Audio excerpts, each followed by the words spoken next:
মানুষ ওয়াহাদা কিতাবুন আনজালনাহু মুবারাক। আমি আল্লাহ রাব্বুল আলামিন এই কিতাবকে বড় বরকতময়, বড় দামি করে দুনিয়ার মানুষের জন্য আমি আল্লাহ তাআলা নাযিল করেছি। হুদাল লিন-নাস ওয়া বায়্যিনাতিম মিনাল হুদা ওয়াল ফুরকান। মানুষের হেদায়েতের জন্য, মানুষের দুনিয়া আখিরাতে মুক্তির জন্য আমি আল্লাহ মানুষকে সত্য মিথ্যা পার্থক্য করে সঠিক সুন্দর আলোর পথ, ফুরকান, সত্য মিথ্যা পার্থক্য করে ন্যায়ের পথে চলার জন্য আমি আল্লাহ এই কোরআনকে নাজিল করেছি। ফাত্তাবিউহু ওয়াত্তাকু। সুতরাং যারা এই কোরআনের নিয়ম নীতিগুলো, আমলগুলো বাস্তব জীবনে করবে, ওয়াত্তাকু আর ভয় করবে আল্লাহকে, এই কোরআন দ্বারা আল্লাহ রাব্বুল আলামিন যে বিষয়গুলো নিষেধ করেছেন এগুলো থেকে বিরত থাকবে, আল্লাহ তাআলা বলেন আমি আল্লাহ রাব্বুল আলামিন তাদের উপরে রহম নাজিল করব, রহমত নাজিল করব। এর মানে আল্লাহ রাব্বুল আলামিন ওই মানুষকে দুনিয়াতে একটি সুন্দর পুত পবিত্র জীবন উপহার দিবেন। একটু সামনে আসে। সুন্দর পুত পবিত্র একটি জীবন উপহার দিবেন আল্লাহ রাব্বুল আলামিন। এই মানুষকে ঈমানের সাথে মৃত্যু দিবেন, কবর জিন্দেগিকে সুন্দর করে দিবেন। আল্লাহ তাআলা হাসরের ময়দানে আরশে আজিমের নিচে ছায়া দান করবেন, মিজানের নেকের পাল্লা ভারী করে দিবেন। রে মুমিন, পুলসিরাত আল্লাহ তাআলা বিজলির চমকের ন্যায় পার করে দিবেন। আল্লাহ রাব্বুল আলামিন বিগাইরি হিসাব ইয়াদখুলুল জান্নাহ, বিনা হিসাবে জান্নাত দান করবেন। জোরে কোন সুবহানাল্লাহ। এজন্য আলোচনা শুরু করব মূল যে বিষয়টা নিয়ে। এজন্য আপনাদের প্রতি দাবি হলো আপনারা খেয়াল করে দু চারটি কথা শুনবেন। রাজি আছেন না ইনশাআল্লাহ? কেউ ওঠা বসা করবে না। যুবক ভাইরা বৈশা পড়েন, এখানে জায়গা আছে বৈশা পড়েন। রাস্তাঘাটে দোকানপাটে যারা আছেন বৈশা পড়েন। আমার প্রিয় ভাইরা, আমি কোরআনের আয়াত যে পড়েছি, আল্লাহ তাআলা বলেন ওয়াকাদা রাব্বুকা আল্লা তা'বুদু ইল্লা ইয়্যাহু ওয়া বিল ওয়ালিদাইনি ইহসানা। তোমাদের উপরে আমি আল্লাহ তাআলা আবশ্যক করে দিলাম, আমি আল্লাহর হুকুম মানার পরে এক কথায় সহজ সরল কথা, তোমরা তোমাদের পিতা মাতার সাথে উত্তম ভালো আচরণ করবে। ছোট্ট একখানা হাদিস পড়েছি, যে হাদিসের মধ্যে আল্লাহ রাসূল সাল্লাল্লাহু আলাইহি সাল্লাম বলেন সালাসাতুন ক্বাদ হারামাল্লাহু আলাইহিমুল জান্নাহ। এই দুনিয়াতে তিন শ্রেণীর মানুষ এমন আছে যাদের উপরে আল্লাহর জান্নাত আল্লাহ হারাম করেছেন। জোরে কর নাউজুবিল্লাহ। মুদমিনুল খামর, যারা নেশা করে, মদ পান করে। ওয়াল আকু, ওই সন্তান যারা পিতামাতার অবাধ্য হয়, পিতামাতার সাথে বেয়াদবি করে। ওয়াদ দায়ুস, যারা দায়ুস, ওই মহিলারা।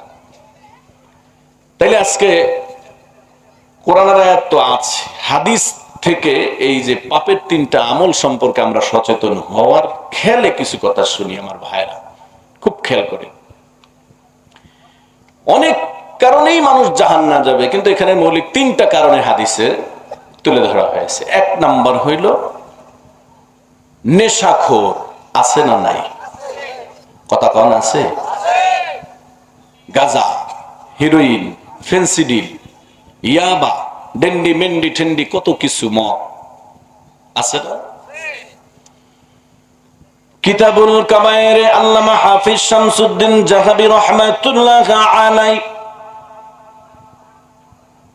খলিফাতুল মুসলিমিন আব্দুল মালিক ইবনে মারওয়ান রাহমাতুল্লাহ আলাইহির জামানার এক যুবকের একটি ঘটনা কোট করেছেন। আমার ভাইয়েরা, যুবক ভাইয়েরা খেয়াল করুন।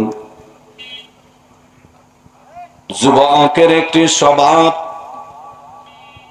যুবক রাতের বেলা মানুষ মৃত্যুবরণ করলে মরা মানুষের গা থেকে কাফনের কাপড়টা খুলে এরপরে ধুইয়া বিক্রি করে।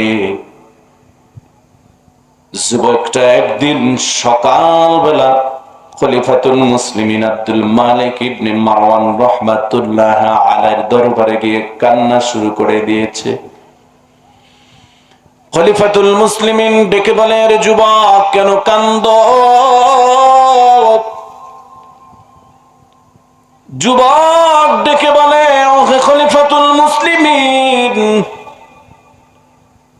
আমি তো অপরাধী একজন চোর যুবক। রাতের বেলা কোনো মানুষ মৃত্যুবরণ করলে ওই কবরটা খনন করে এরপরে আমি কাফনের কাপড় চুরি করি। কিন্তু আমার কান্নার কারণ হলো আজকে রাত্রে, এই তো গত রাত্রে একটি কবর খনন করলাম। কবরের মধ্যে যখন ছোট্ট লাইট মারলাম, দেখি যুবকের গায়ের মধ্যে কাফনের কাপড় নাই। লাইটটা মারতে মারতে পা থেকে মাথার পর্যন্ত যখন নিলাম, দেখলাম মুখের মধ্যে যুবকের কাফনের কাপড়টা তোমরা মুসরে ঢুকায় রাখছে। এই যে টিস্যুটা যেমন বের হয়ে আছে, এমন একটু অংশ বের হয়ে আছে। আমি কাফনের কাপড়ের লোভ সামলাতে পারলাম না, অমনে আমি টান মারলাম, কাফনের কাপড়টা তো বের হলো। কাফনের কাপড়ের পরে এক গোলা আগুন যুবকের মুখ থেকে বের হলো। আমি ভয়ে দৌড় মারলাম, কে যেন গায়েব থেকে ডাক দিয়া বলে, রে কাফন চোরা যুবক,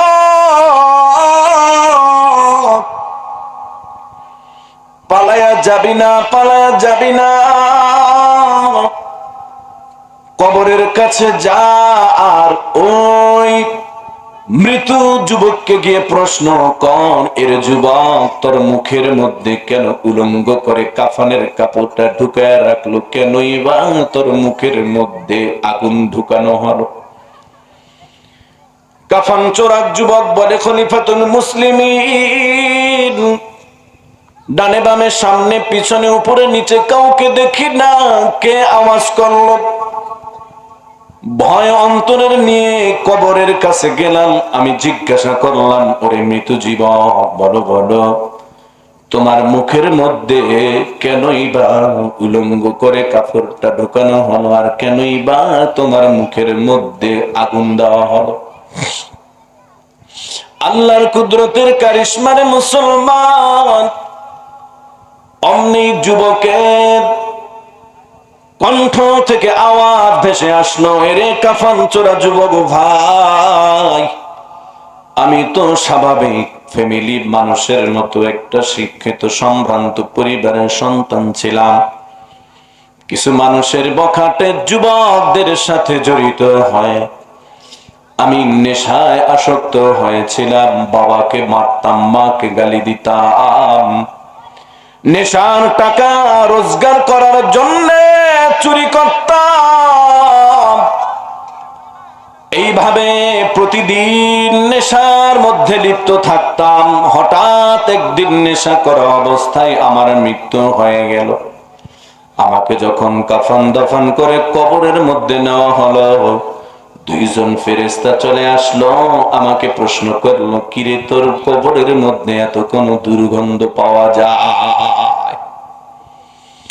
কিরে তোর মুখ থেকে এত কেন দুর্গন্ধ?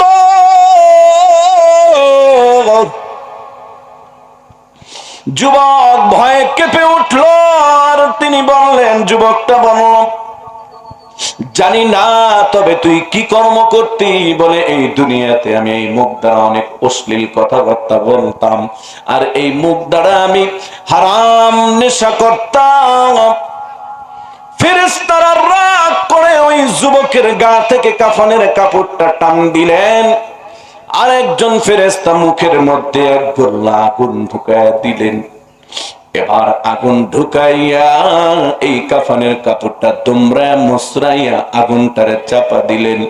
ওই মৃত যুবকটা বলে, এটা যদি পৃথিবীর মানুষ জানতো, নেশাখোরদেরকে আল্লাহ তাআলা কত কঠিন শাস্তি দিবেন, এটা যদি পৃথিবীর মানুষ জানতো, তাহলে তারা নেশার ধারে কাছে যাইতো না। এরে আমার এলাকার যুবক, এ বাবা, পর্দার অন্তরালের মা, আজকে সমাজের মধ্যে